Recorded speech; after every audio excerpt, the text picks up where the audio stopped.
हरे कृष्णा।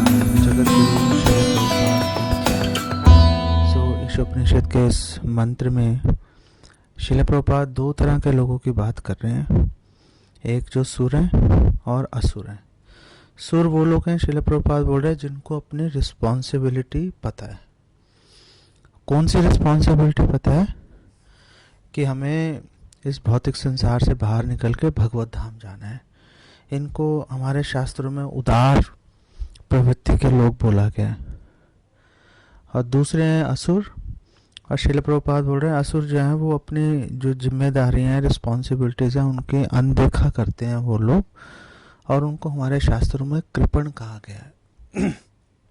अब ये जो सुर और असुर हैं, यहाँ से ये क्लियर होता है कि वो जाति के आधार पर नहीं है, आपके कॉन्शियसनेस और कर्मों के आधार पर चल रहे हैं। जैसे प्रहलाद महाराज, उनका जन्म हुआ था असुर कुल में, लेकिन सुर हैं वो कार्यों से। हरिदास ठाकुर यवन परिवार में, मुस्लिम परिवार में जन्म हुआ, लेकिन टॉप मोस्ट डिवोटी हैं। और बहुत ही कॉन्ट्रास्ट एक इसका एग्जाम्पल हमें भागवतम के 6ठे स्कंद में मिल रहा है। जब वृतासुर और इंद्र की लड़ाई हो रही है, वहाँ पर श्रील प्रभुपाद एक रिपोर्ट में बोल रहे हैं कि एक्चुअली में इस लड़ाई के अंदर अगर देखा जाए तो वृतासुर सुर है, और इंद्र जो देवताओं का राजा है वो एक्चुअली में असुर है, क्योंकि उसका बर्ताव, उसका बिहेवियर उस हिसाब से चल रहा है। तो 84 लाख योनियों में बड़ी मुश्किल से पूरा इवोल्यूशन होते हुए ऊपर ऊपर उठते हुए मनुष्य जन्म मिलेगा। उसमें करोड़ों वर्ष लग जाते हैं। तो बेसिकली बड़ी रिस्पॉन्सिबिलिटी वाला योनि होती है, ये जन्म होता है। जैसे आपको कोई बहुत बड़ी पोजीशन मिल गई किसी कंपनी में, लेकिन अगर ढंग से काम नहीं किया तो नौकरी से निकाल देंगे। ऐसे ही मनुष्य जीवन है, बहुत मुश्किल से मिलेगा, बहुत बड़ी पोजीशन है, लेकिन अगर जिम्मेदारी का निर्वाह नहीं किया तो लात मार के भगा देंगे, मतलब दोबारा से निम्न योनियों में डाल देंगे। तो श्रील प्रभुपाद कह रहे हैं जो मनुष्य का शरीर है, ये एक नाव की तरह है। गुरु साधु शास्त्र एक एक्सपर्ट दक्ष नाविक की तरह है, और माइंड, इंटेलिजेंस, ये सब चीज़ें जो हैं ये जो एक फेवरेबल हवा की तरह है, जो अनुकूल हवा चल रही है, लक्ष्य की ओर ले जाने वाली है। लेकिन अगर इसका प्रयोग नहीं किया तो आत्महा, कि समझ लो सुसाइड ही कर लिया हमने, अपने ही हत्यारे बन गए।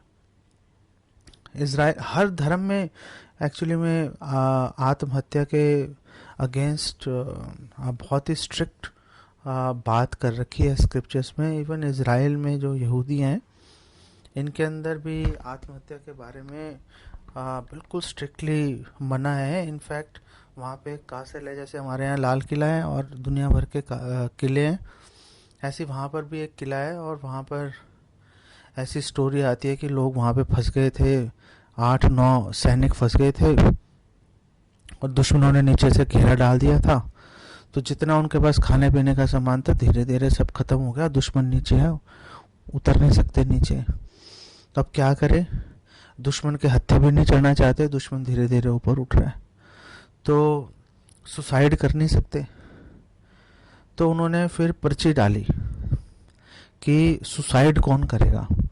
ऐसा एक सोल्जर होगा जो सबको मार देगा, और लास्ट में वो अकेला जब बच जाएगा तो सुसाइड करेगा वो।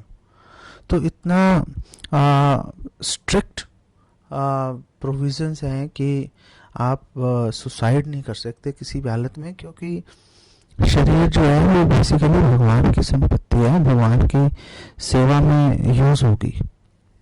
और इस संपत्ति को जो भगवान की सेवा के निमित्त है, अगर हमने अपनी इंद्रिय तृप्ति में लगा दिया तो प्रॉब्लम है। ऋषभदेव भागवतम 5.5.1 में बोल रहे हैं कि जो काम कुत्ते, बिल्ली, सूअर कर रहे हैं मनुष्य शरीर पाके, प्लीज़ वो काम मत करो। वो काम करने से आपको कोई फ़ायदा नहीं है। तपो दिव्यम पुत्र का ये न सत्वम। आप वो काम करो, तपस्या करो, जिससे कि आपका सत्वम, आपका जो मन है वो शुद्ध हो जाए और आप भगवत धाम जाने के लिए प्रयास करो। लेकिन कोई बोलेगा कि प्रयास किया फेल हो गए तो क्या होगा, अर्जुन ने पूछा था। तो अगर प्रयास किया फेल हो गए, प्रभुपाद बोल रहे हैं कि भगवत गीता की एविडेंस प्रभुपाद दे रहे हैं कि शुचि नाम श्रीमताम के है योग भ्रष्ट भी जाए थे। अगर फेल भी हो गए तो भी कोई प्रॉब्लम नहीं है, अच्छे फैमिली में आपको जन्म मिलेगा और आपको आगे दोबारा भगवान की भक्ति करने का अवसर आपको प्राप्त होगा। सुअल्पम अप्यस्य धर्म से त्रायते महतो भयात, बड़े से बड़े खतरे से बचाएगा आपको, थोड़ी सी भी अगर भक्ति कर ली तो।